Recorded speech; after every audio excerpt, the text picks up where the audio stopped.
Experts in the field of information exchange agree that we're in the communication age. That age actually started in 1950.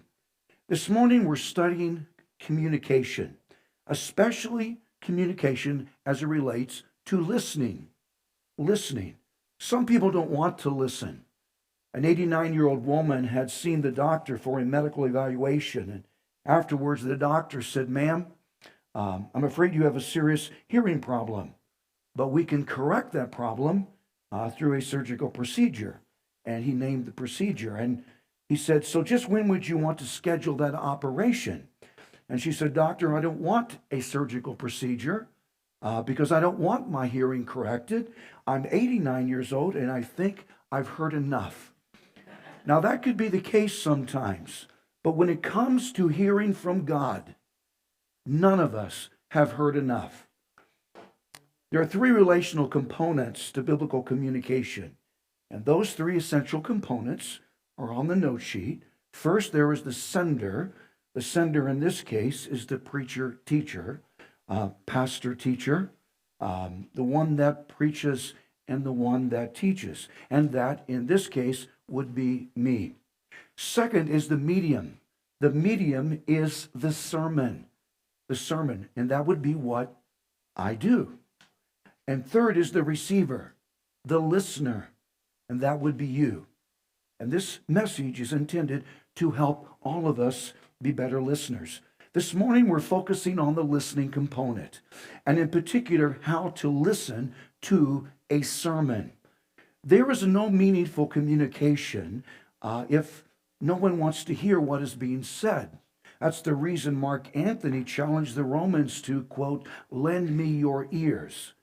And Jesus himself said in Luke 8 and verse 18, therefore take heed how you hear. Someone said there are three types of communicators. One, those we can't listen to, just can't listen to them. This is probably the largest group of these three categories. Second are those we can listen to. We can, meaning it's tolerable, it's something we can endure. And third, those we must listen to. We must listen to. Sometime before heaven, I want to be a must listen to communicator.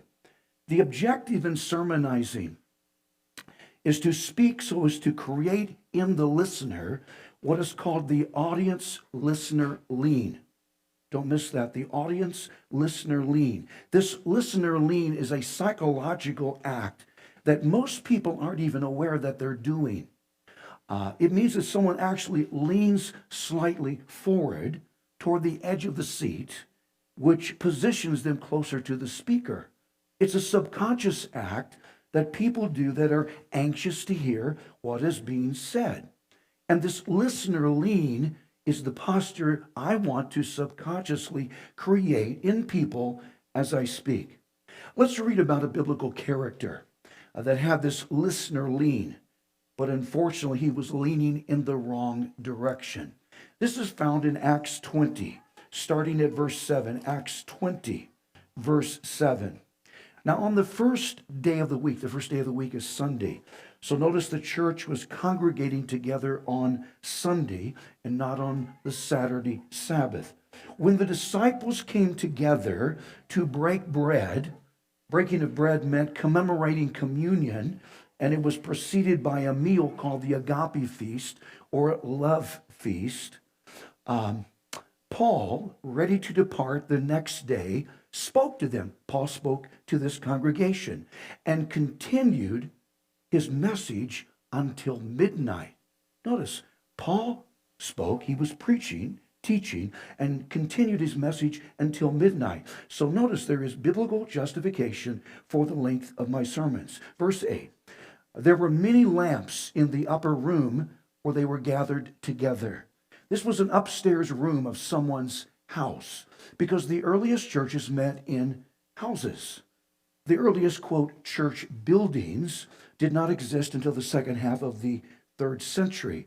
This room was probably overcrowded, and the oil-burning lamps would have added fumes and some mild smoke to the stuffiness that was already in the room. Verse 9, and in a window sat a certain young man named Eutychus, who was sinking into a deep sleep. One commentator said Eutychus was probably an adolescent between ages 7 and 14 at this time. So he was just a youngster. And notice he fell into a deep sleep as Paul preached. In 1963, Senator Adlai Stevenson spoke to the students at Princeton University. He said this, I understand I am here to speak, and you are here to listen. Let's hope we both finish at the same time. That's a reasonable objective, but it doesn't always happen. And it didn't happen in this case. Eutychus and Paul didn't finish at the same time. Eutychus finished listening before Paul finished speaking because he fell asleep. Now notice the rest of the verse. Verse 9, he, Eutychus, was overcome by sleep, and as Paul continued speaking, he, Eutychus, fell down from the third story and was taken up dead. Now, Eutychus had a most advantageous position to listen to the sermon because he was seated in an open window of this house where he had more exposure to the night air. But that didn't help because the text reads that he still dozed off, he fell asleep, and I might add, this is still an often repeated phenomenon because people still fall asleep during sermons. In the beginning, New England colonies, if a congregant fell asleep during church, then an usher from the back would approach him from behind, use a long stick that had a hard ball, similar to a billiards cue ball, a hard ball on the end, and from behind he would reach out with that stick and knock him on the head until he woke up. No one is immune to falling asleep. We have not, at this point, decided to incorporate that practice, but we might. Eutychus, after he nodded off during the sermon, then fell out of the window he was sitting in and dropped 3 stories to his death. He didn't just have the wind knocked out of him. Luke authored this book, and Luke was a medical doctor, so as a physician, he was more qualified to ascertain that Eutychus was dead. Some people argue that Eutychus was just unconscious and he wasn't actually dead. And people do that in order to reject the miraculous element to this account. But he was dead. Verse 10, but Paul went down, fell on him, and embracing him said, do not trouble yourselves. So Paul said this to the rest of the congregation that had also come down from the house, from that upstairs room, and the congregation was there around him to see what had happened to Eutychus, okay? He said, do not trouble yourselves, for his life is in him. So Paul rushed outside as soon as he noticed that Eutychus had fallen. I'm sure there was some noise associated with that. He went outside to see just what had happened to Eutychus. He picked Eutychus up in his arms and brought him back to life. Paul literally resurrected Eutychus from the dead. Now, the particular statement Paul made, do not trouble yourselves, for his life is not in him, doesn't mean that Eutychus didn't die. It meant that a resurrection miracle had just occurred, and this child's life had just been restored.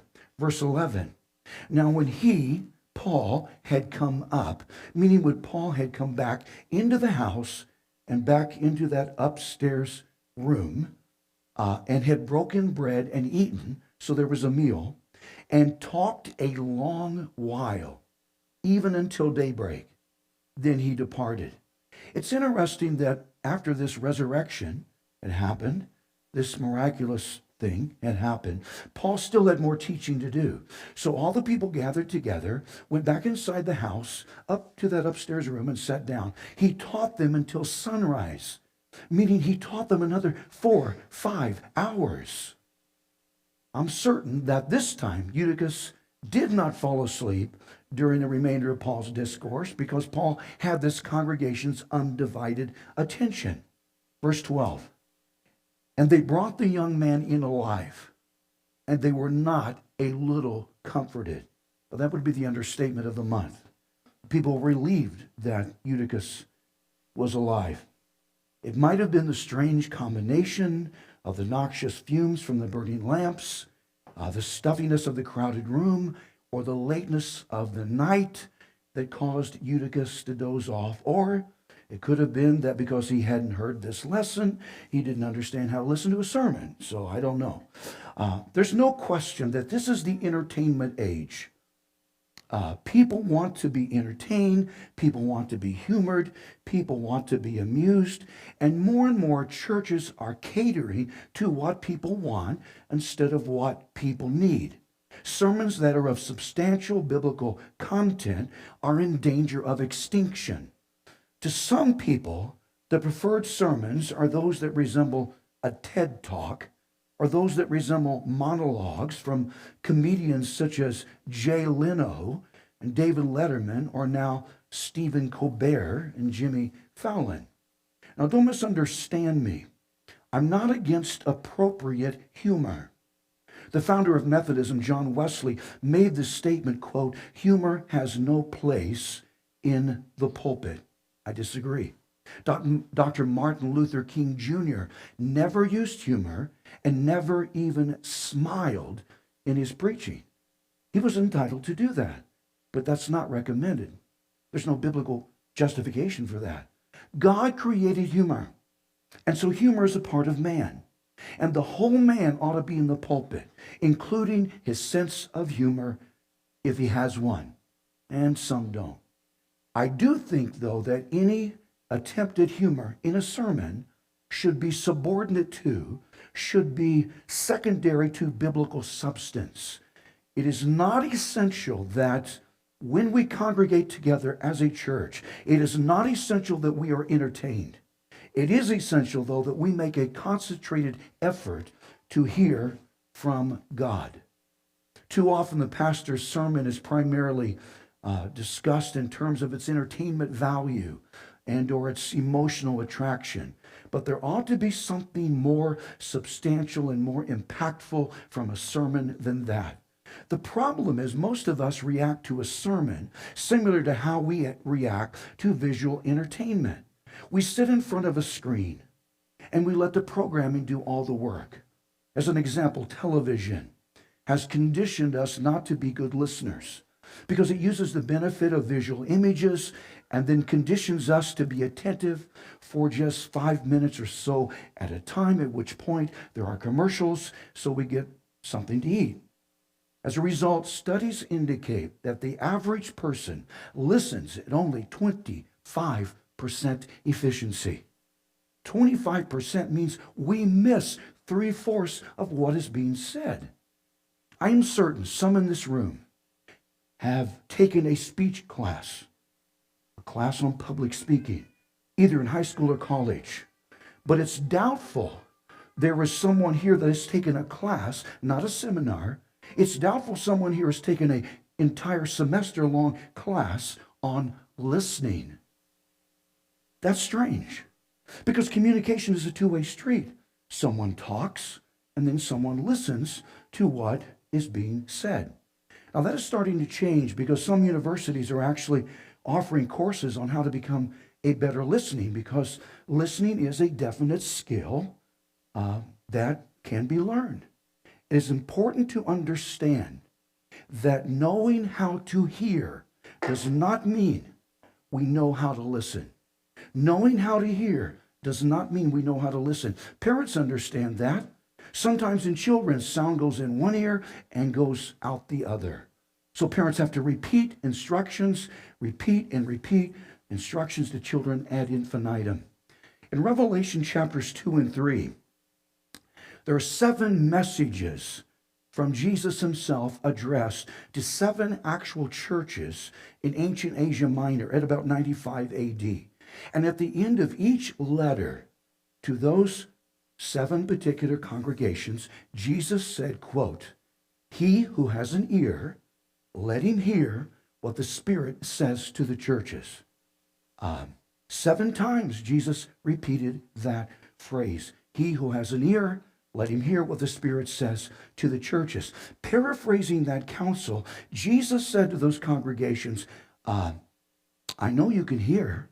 You have ears. Now listen. Listen to me. Research on listening suggests there are at least 5 practical steps someone can take to become a more active and attentive listener. Let's address those steps. Step 1, prepare to listen. Prepare to listen. The preacher on Sunday morning should be different than a comedian reciting a monologue. He should be different than a politician regurgitating political rhetoric. In a sense, the preacher stands behind his pulpit in front of his people, and he is to have in his mouth a message from God. In a technical sense, preaching itself and listening to preaching is another act of worship. Worship doesn't end at the conclusion of the musical segment of the service. Worship continues as the pastor preaches and the congregation listens. If a preacher's assignment is to stand before his congregation and bring to them a message from God, then it's going to require from him literally hours of sermon preparation. My first sermon was on a Sunday night, March 12, 1972. That's more than 5 decades ago. In preparation for that sermon, I was still in college. I studied about 30 hours, and I got so frustrated I ended up using material from another sermon from someone else, changed it to fit me, and during that message, I quoted 37 verses. I'd memorized them. I didn't read them. I quoted them verbatim. 37 verses. The problem was I didn't explain those verses. I just quoted them, and in some cases I probably quoted them out of context. And then I preached so fast that entire message from beginning to end lasted just 16 minutes. Now, as bad as that was, and it was horrific, it was probably slightly better than Billy Graham's first sermon.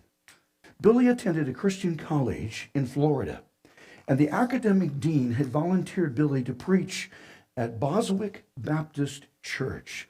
And that's the academic dean there on the left of the screen to Billy's right.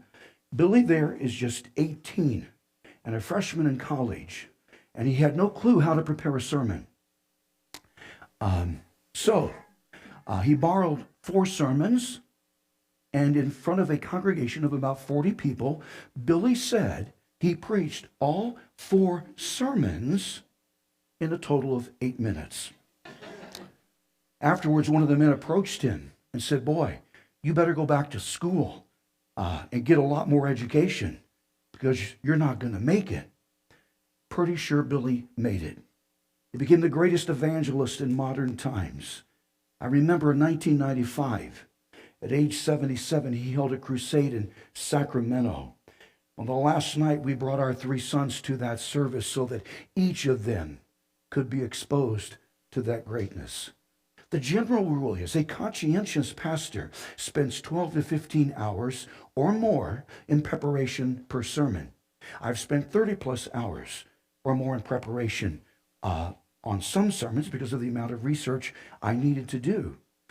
Most people probably aren't aware of this, but some pastors, and in particular mega pastors, some of our favorites, have actual research teams that assist them in sermon preparation. People are surprised to learn I also have a research team. That research team consists of 3 people, me, myself, and I. And that's it. I estimate that about 15 to 20 hours would be the normal amount of time I actually spend preparing a sermon. Sermon preparation for me requires more time than probably normal because I'm not that smart and because I'm old, and as I age, I get slower. Now, this is the punchline. If a pastor spends that much time preparing to present the message, shouldn't the listener spend at least some time preparing to listen to the message? Did you get that? If a pastor spends that much time in preparation and presenting the message, shouldn't the listener spend at least some time preparing to listen to the message, that's more than reasonable. And contrary to what most people assume, listening is not passive. Listening is active. Listening is an active engagement with what is being said. So we should be prepared to do that. Question: how does someone prepare to listen? First suggestion is to prepare through prayer. You're praying. Psalm 119, verse 18. This is a prayer from David. He said to God, "Open my eyes that I may see wondrous things from your law."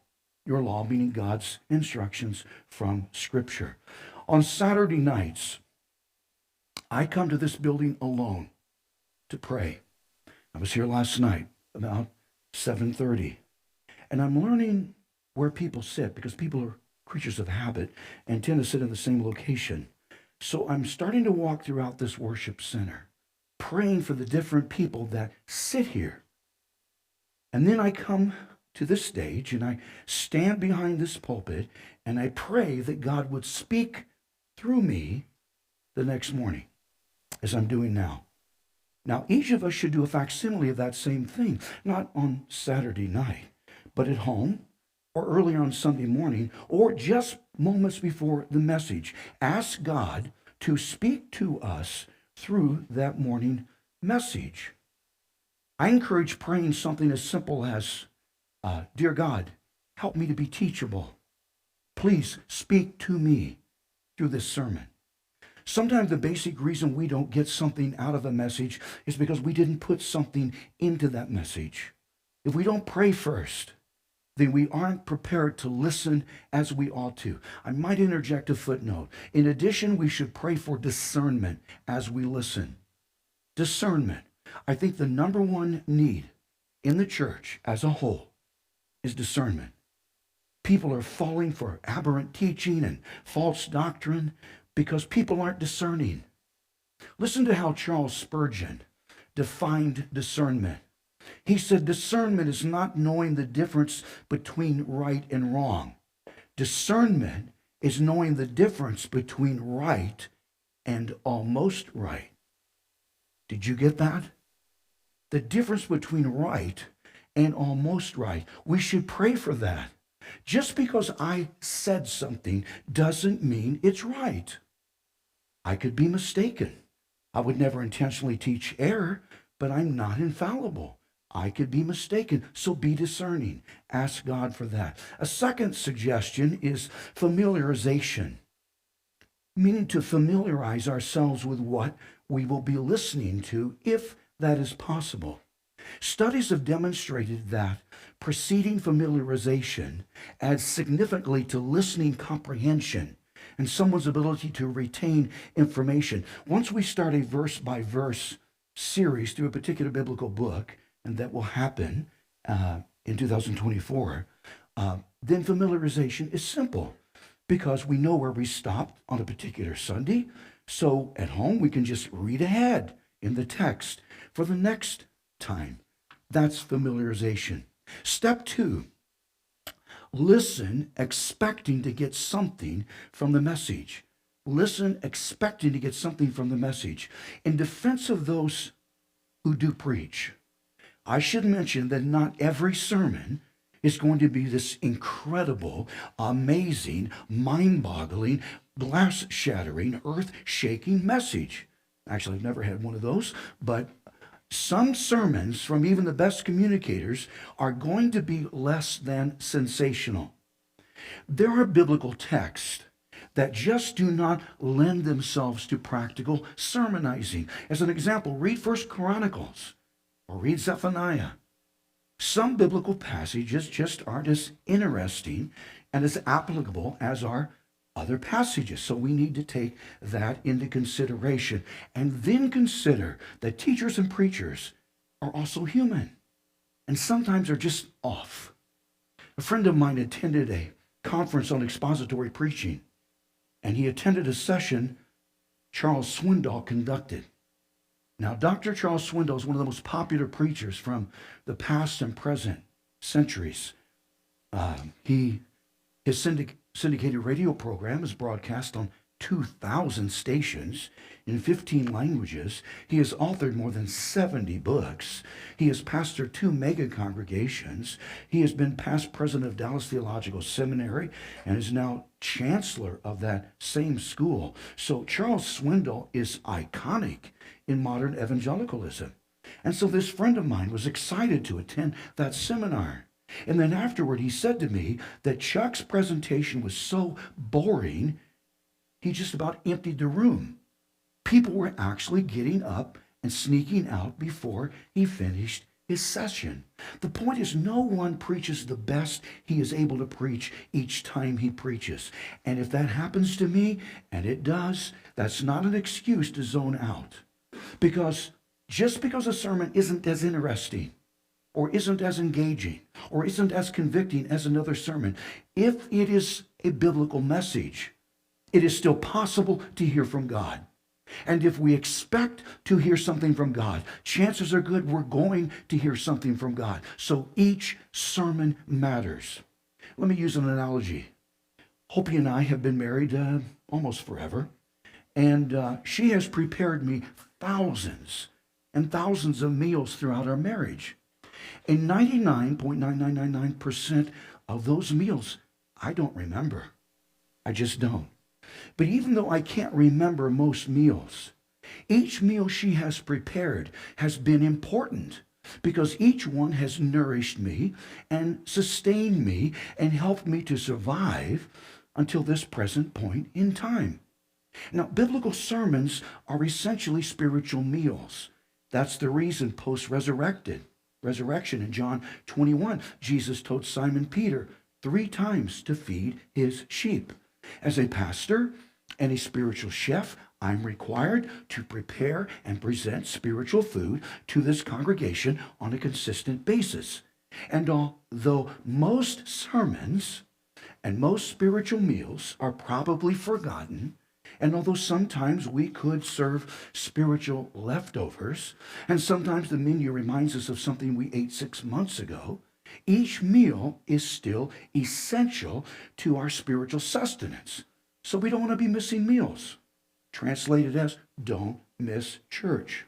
Step 3, listen for the big idea or ideas. The big idea or ideas. Some men practice narrative preaching, and some men are outstanding storytellers, but some men don't say that much that has substance. Sometimes we can remember certain statistics, certain facts, certain names, but we miss the big idea and or ideas of the message. Former President Calvin Coolidge came home from church one afternoon. His wife hadn't accompanied him because she wasn't feeling well. And she said to the president, "And what did the preacher talk about?" Coolidge replied, "Sin." He talked about sin. His wife wasn't satisfied at that answer, so she pressed him for more information. She said, "And what did he say about sin?" Coolidge responded, "I think he was against it." Now, implication or inference is not enough. There ought to be a big idea. Some preachers make it easy to discover their big idea. Some preachers camouflage it, and some have no idea what it is themselves. But we should still make an effort to find the big idea so we have something God can use to speak to us about. Step 4, concentrate on listening to the sermon. Concentrate on listening to the sermon. Now, this is easier said than done because concentrating can be difficult. Let me mention 3 basic suggestions for concentrating. 1, work at it. Work at it. Concentrating can require actual effort on our part. Now, notice, these are comfortable chairs. But notice, the chairs don't recline. So the chairs are not so comfortable as to easily accommodate napping.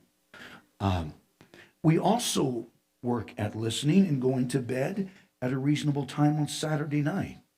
Going to bed late on Saturday night means we're sleep deprived on Sunday morning, and we sit here resembling a zombie. It's almost impossible to think if we're half asleep because we aren't able to concentrate. So go to bed on Saturday night at a reasonable time if that is possible. Second, avoid distractions. If possible, avoid distractions.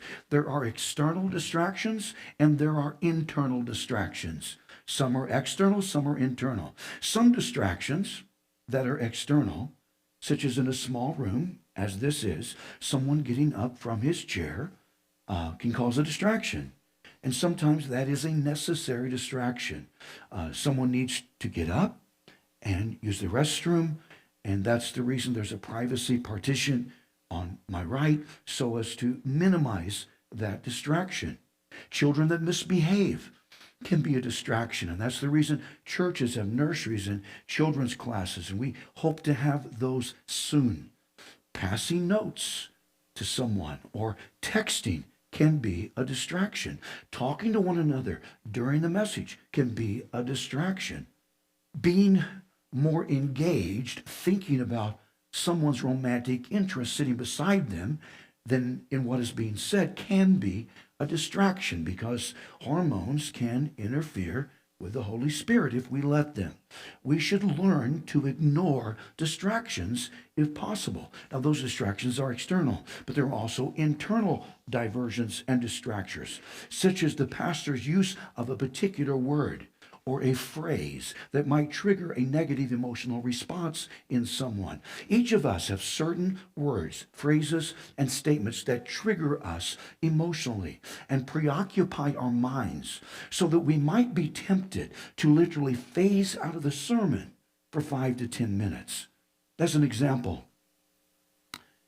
if I comment on same-sex marriage, it could be a distraction to someone that doesn't have a biblical worldview and perceives a commitment to traditional marriage to be inequitable. Some people, that's a trigger. Some people have a hot button of some sort, and once someone hears a certain word or phrase that upsets them emotionally, then they can be tempted to turn me off and hear nothing from the sermon from that point on. I might add as a footnote, the longest sermon I've ever preached was 1 hour and 18 minutes. It was 1 month before the Supreme Court made the decision to legalize same-sex marriage. I anticipated that result, that court's decision, so I preached an entire message on the biblical response to same-sex marriage. I wasn't halfway through, and someone got up, it was a parent, in anger, and walked out, never saw them again. They were triggered. They didn't just turn me off, they left. Now, personally, I would say if you don't agree to sit through, you might find an explanation that made more sense. It might correct itself, but stick it out. I personally think it's rude to just get up out of anger and walk out. Now, one solution to minimizing distractions is to use illustrations, and this is on me. Illustrations help us remain focused so that we aren't as easily distracted. Jesus used illustrations called parables. Jesus was the master teacher, and he understood the importance of illustrations or parables and stories. Illustrations are like windows, and windows do two things. One, windows in the form of illustrations let in light. Light, according to its etymology, to illustrate actually means to cast light onto a subject. We all understand that light that enters through an exposed window illuminates the room and enables us to better see the objects that are in the room. An appropriate illustration clarifies what someone is teaching so that after the illustration, people internally go, oh, okay, I see that now. Oprah Winfrey calls that an aha moment because illustrations shed light on the message. That was not intended to be an endorsement of Oprah. If you're triggered, sorry. Anyway, number 2, illustrations are like windows because if windows are open, then windows in the form of illustrations let in fresh air. Fresh air. Sometimes the congregation is smothered in the message's content, or sometimes in the length of the message. So illustrations provide some fresh air.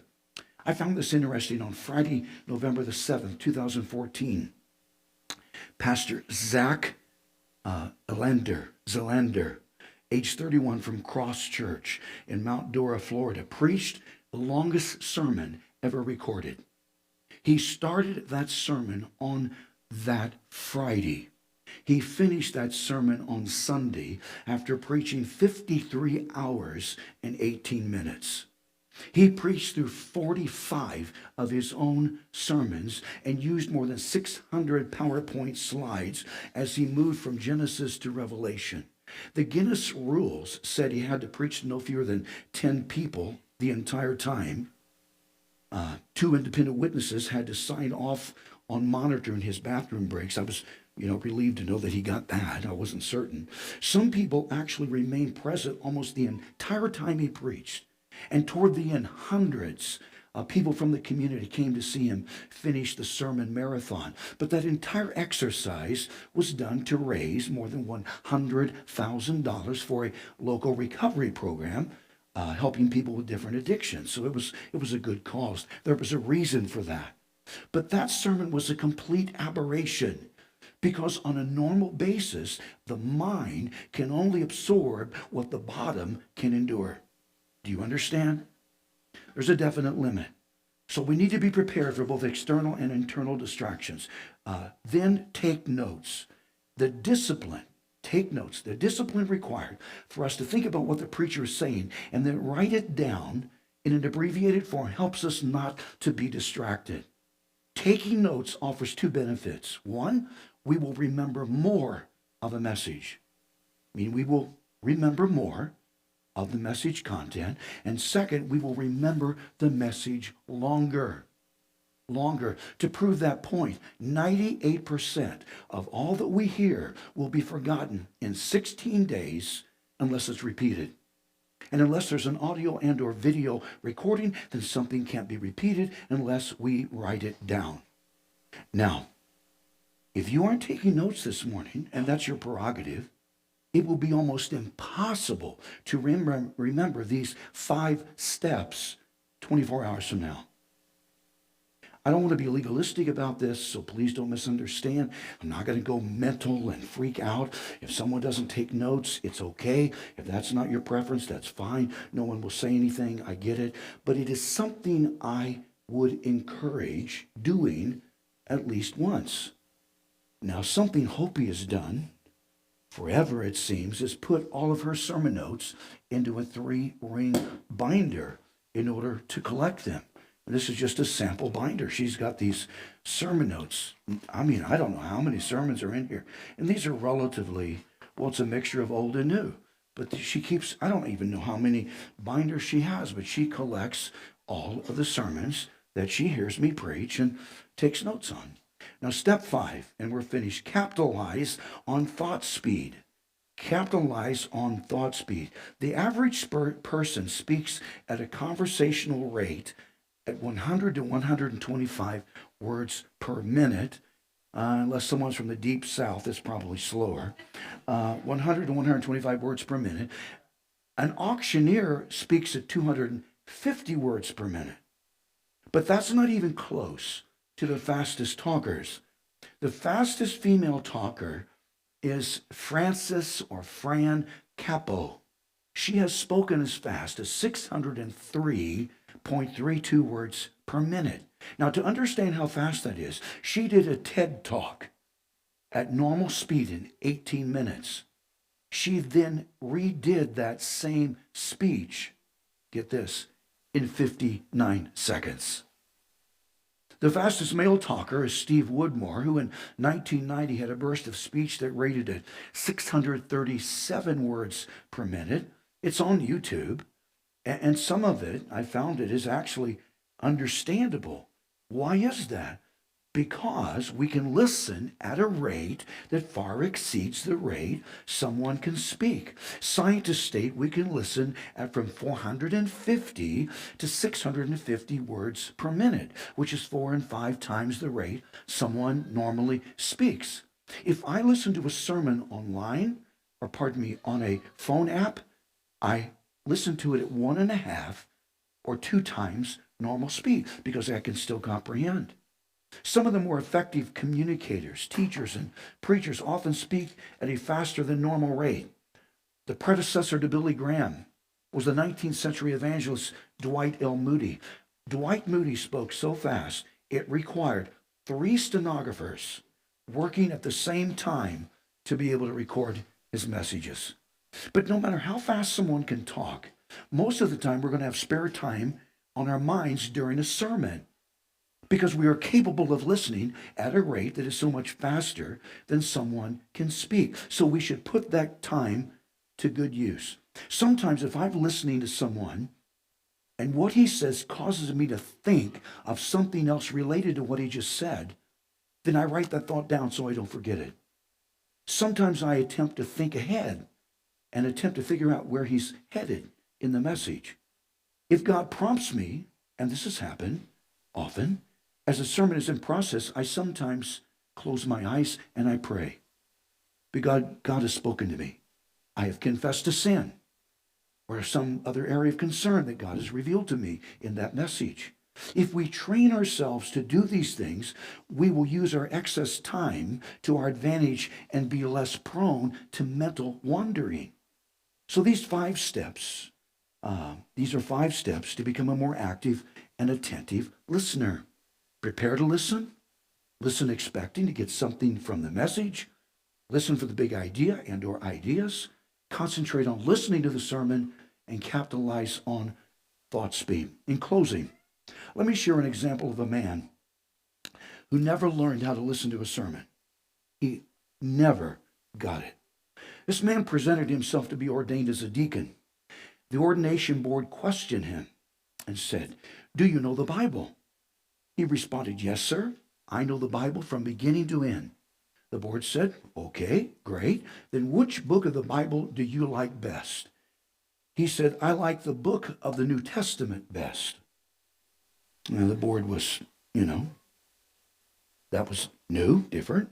Okay, the New Testament. Okay, which book in the New Testament do you like best?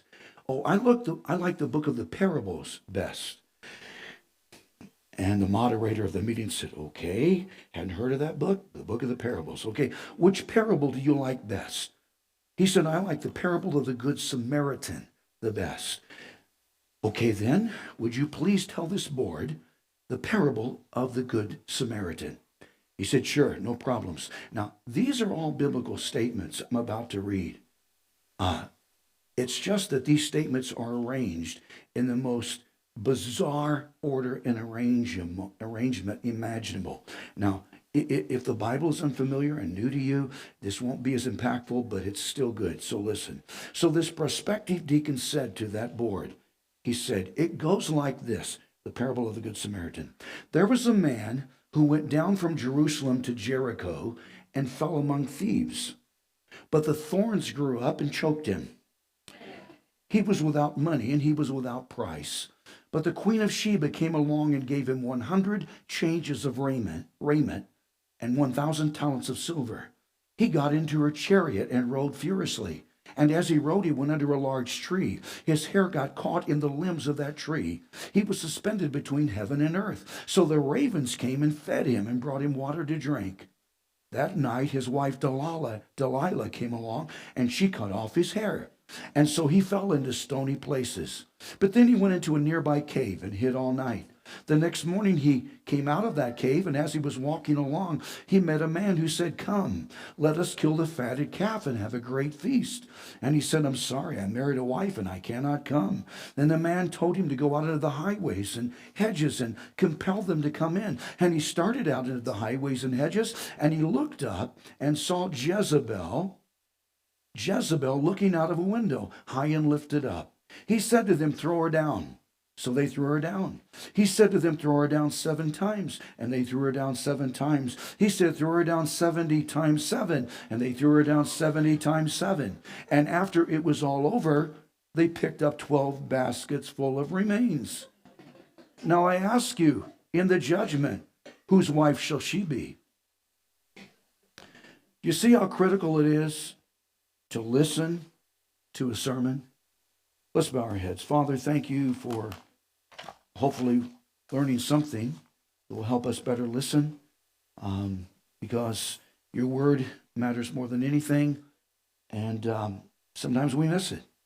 I do, and I'm sure all of us do at times.